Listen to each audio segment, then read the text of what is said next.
SoundCartel. We're not in Kansas anymore, Toto. The way we used to sell, those days are over. Is marketing the key though? Well, not in isolation.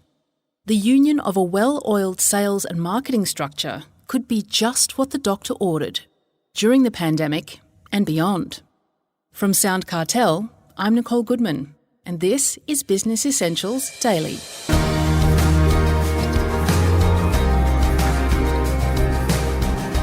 Often, there's no love lost between sales and marketing, but working in unison, they can deliver very powerful results.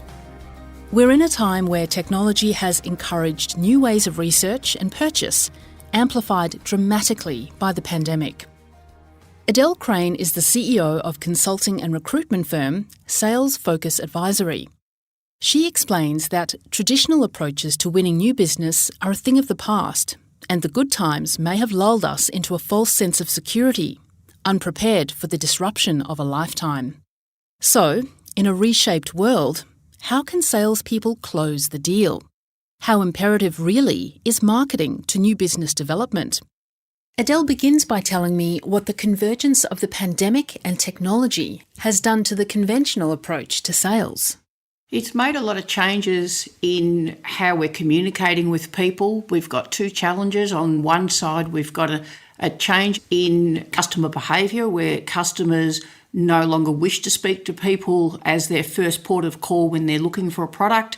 And on the other side, we've got salespeople who can't really connect anymore. People working from mobile phones. If you don't have those phone numbers, it's very difficult to reach out to them now. You talk about 3 unplanned barriers to getting new customers. The first is that some companies haven't prepared to be good at new business. Can you explain why? Over the years, in very good markets, companies have been told, and rightly so, to service their existing customers, support those customers and look after them. And what happens from a sales point of view is they're working in an environment where there's a high level of trust, the brand's already established, so they can connect with those people easily, they can connect with several people throughout a business, and the doorway's always open. It's not a hard thing. They can sell more product, they can upsell, and as those customers grow, organic growth will follow, so the company grows, it services them. Okay, so then what's the second unplanned barrier to winning new business? It comes directly from that first barrier, and that's the fact that there's a lot of salespeople have never really had the experience in selling new business. So when we go to market and you want to speak with a new customer, you've got to establish a degree of awareness to even connect with them. Then you've got to be able to establish some trust, some brand recognition. You've got to quickly convey a message to them that's going to resonate that, yes, it's worth talking to me or listening to what I can assist you with. And that's a set of skills in its own right that unless you hone it every day, it's difficult. So if you've been servicing existing customers, you will be challenged to shift over to new business. And the third barrier, you say, is an abundance of online information. I think if you look at the behaviours of buyers, 10 years ago, if we wanted to buy something, we might have looked at the internet a little bit and then we'd talk to a company. We've learnt as a society now that we get onto Google and we Google for everything. We read everything we can find, the reviews, the good, the bad, the ugly, everything possible. And what we don't need is a salesperson. The buyer has become the salesperson to themselves. So they inform themselves to a certain degree. They're satisfied. They're at purchase stage when they actually arrive on your doorstep to do business with you. Now, there's a love-hate relationship between marketing and sales, traditionally, but each are imperative to the success of the other. What tend to be the challenges? Firstly, when you look back at the history, marketing was traditionally very much about brand building, big PR campaigns, magazine advertisements, and for sales that was fairly irrelevant. There wasn't a lot of value they added to a salesperson's day. Sales in their own right, they had the connection with the customer, so they believed that they were in a better position to know what was going on. So the two never even crossed paths in a working week. Now what's happened with digital marketing and the need for servicing customers online and satisfying this incredible desire to seek information, marketing has become front and centre to the entire thing. Their view, however, of what a qualified lead is versus sales is two completely different things.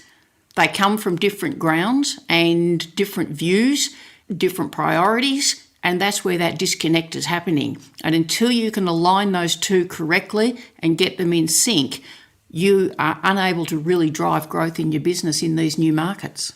So then what role does marketing play in being able to support sales in closing the deal? I think marketing now has to do the heavy lifting. Gone are the days of the magazine advert and the big PR campaign. Those things, that's another world. What companies need now is people who can generate leads, who can get those sales-ready leads ready so that when a customer is looking to buy, you're on the radar, they're seeing your company, marketing's building the trust, marketing's building that return visit, connecting with them and growing it, ready for the salespeople to be able to close the deal. And that's where that synchrony has to be absolutely spot on. For business owners wanting their sales and marketing to work harmoniously, you also suggest 3 phases. What are they? The first phase that has to happen is there has to be an alignment process between sales and marketing. It starts with the sales plan. We need to understand, what do you actually want to sell? What type of target customers do you want to reach out to? What does that customer look like when they're buying? How much money are they going to spend? And that sets out the parameters for what marketing need to build their strategy towards.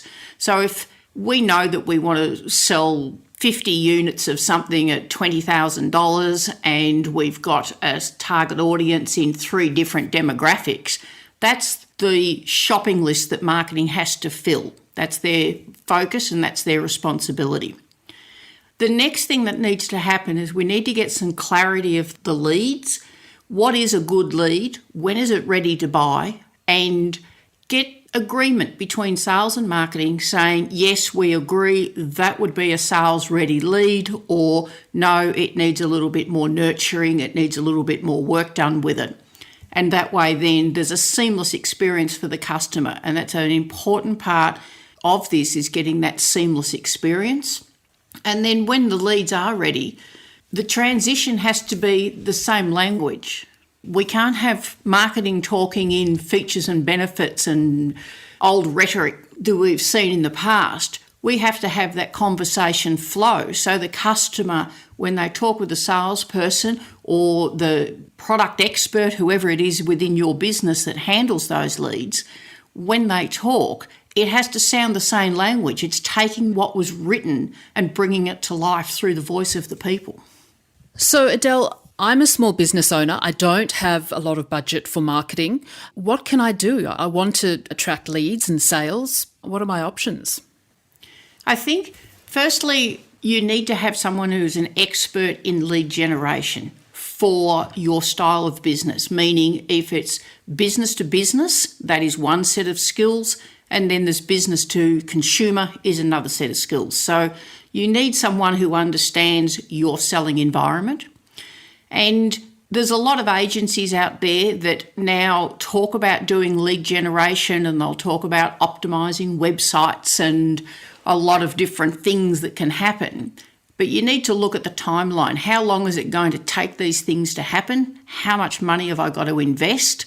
And what quality are those leads going to be? It does take time to do it, but they will have to outsource it initially until you get sufficient momentum in your business that it warrants paying to have marketing people on board.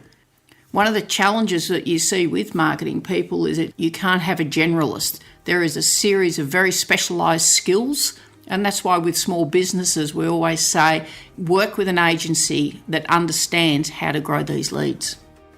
That was Sales Focus Advisory CEO Adele Crane. To find out more, head to the link in the show notes for Adele's latest article, Finding New Customers to Increase Sales.